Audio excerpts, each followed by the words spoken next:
बीती देर रात ईडी ने दिल्ली के मुख्यमंत्री अरविंद केजरीवाल को गिरफ्तार कर लिया है, जिसके बाद आम आदमी पार्टी और कांग्रेस समेत ईडी इंडिया गठबंधन के नेता भाजपा पर द्वेषपूर्ण कार्रवाई करने के आरोप लगा रहे हैं। इन्हीं आरोपों और केजरीवाल की गिरफ्तारी को लेकर हरियाणा के राज्य मंत्री असीम गोयल ने बड़ा बयान दिया है। असीम गोयल ने केजरीवाल को आड़े हाथों लेते हुए कहा कि अगर केजरीवाल सच्चे होते तो ये ईडी के पहले नोटिस पर ही पेश हो जाते। ईडी ने केजरीवाल को कई नोटिस दिए लेकिन ये पेश नहीं हुए। असीम गोयल ने कहा कि केजरीवाल अब अपनी बेगुनाही के सबूत जुटाएं और अपनी बेगुनाही साबित करें। केजरीवाल पर गंभीर आरोप लगाते हुए राज्य मंत्री असीम गोयल ने कहा कि ये अपने वोट बैंक को बचाने के लिए देश की सुरक्षा को भी गिरवी रख सकते हैं। असीम गोयल ने कहा कि अगर केजरीवाल फर्जीवाल नहीं है तो कोर्ट में अपनी बेगुनाही साबित करें। असीम गोयल ने कहा कि इस समय केजरीवाल को राम नाम जपना चाहिए।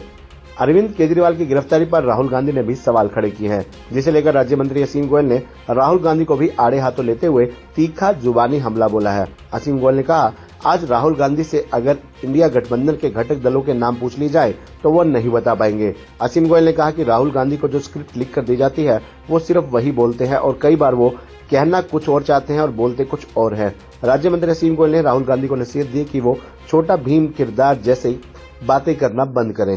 10 कम से कम नोटिस, मैं तो मानता हूं कि अगर जो आदमी सच्चा होता पहले नोटिस पे जाके कहता कि भैया ये मेरे फैक्ट्स हैं और ये मैं खड़ा हूं, अगर मेरे में कोई कमी नजर आती है तो पहले दिन से न डरते। 10 नोटिस, एक एजेंसी के 10 नोटिस जाना, और कोई ईडी के पास अगर कोई सबूत होगा तो माने कोर्ट में ईडी को प्रूव करना पड़ेगा। कोई बिना सबूत के या कोई गलत अगर इलविल से उठाया भी है तो ईडी को भी पता है कि हमारे ऊपर भी कार्रवाई हो सकती है। केजरीवाल जी अपनी बेगुनाही के सबूत जुटाएं, अपनी बेगुनाही साबित करें।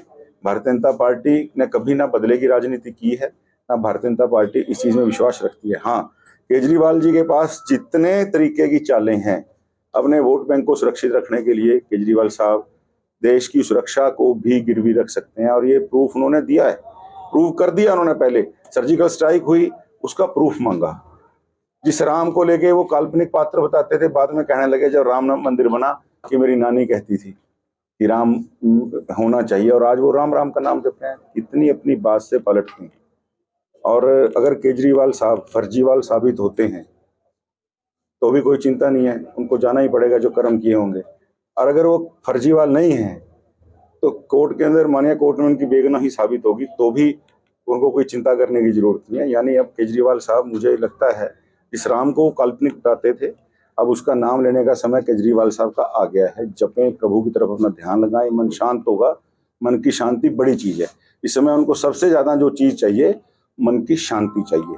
सत्ता तो आती जाती रहती है लेकिन मन की शांति मेरा मानना है उनको चाहिए, और प्रभु राम के चरणों में ध्यान लगाएं। प्रभु निश्चित रूप से उनके ऊपर कृपा करें। राहुल गांधी साहब से आप रैंडमली एक बार ये पूछ लीजिए कि इंडिया गठबंधन में जितने घटक दल हैं उनके नाम क्या हैं, वो 3 के बाद 4 के बाद उंगली पे गिन नहीं पाएंगे। राहुल बाबा, जो बाबा हम यहाँ 2 तरीके से कहते हैं, एक जो उम्र से ज्यादा हो जाए, तजर्बे से ज्यादा हो, उसको बाबा बोलते हैं, और जो बिल्कुल छोटा हो उसको बाबा बोलते हैं। राहुल बाबा अभी बचपन से बाहर नहीं निकले हैं, और राजनीति, भारत की राजनीति सीखना, भारत के संस्कार को समझना, भारत को समझना, राहुल बाबा जब छोटे वाले बाबा हैं उस नाते समझ नहीं आएगा। जब अपने आप को थोड़ा ओपन माइंड से भारत को समझने की कोशिश करें। हर चीज में एक स्क्रिप्ट लिख के उनको दे दी जाती है, उनको खुद नहीं पता मुझे बोलना क्या है। प्रेस कॉन्फ्रेंस में उनको लिख के दिया जाता है। आप एक नहीं 20 वीडियो आपको मिलेंगे, कहना कुछ चाहते हैं, बोल कुछ जाते हैं, लुकिंग लंदन टॉकिंग टोक्यो। साहब, पहले अपने आप को गंभीर राजनेता के रूप में स्थापित कीजिए। पहले अपने आप को गंभीर आदमी बनाइए, फिर गंभीर राजनेता बनिए। देश आपको तब गंभीर मानना शुरू करेगा। आप सारा दिन ये छोटा भीम टाइप जो बातें करते हो, CNN नेटवर्क देखते हो, उससे थोड़ा बाहर आइए बाबा।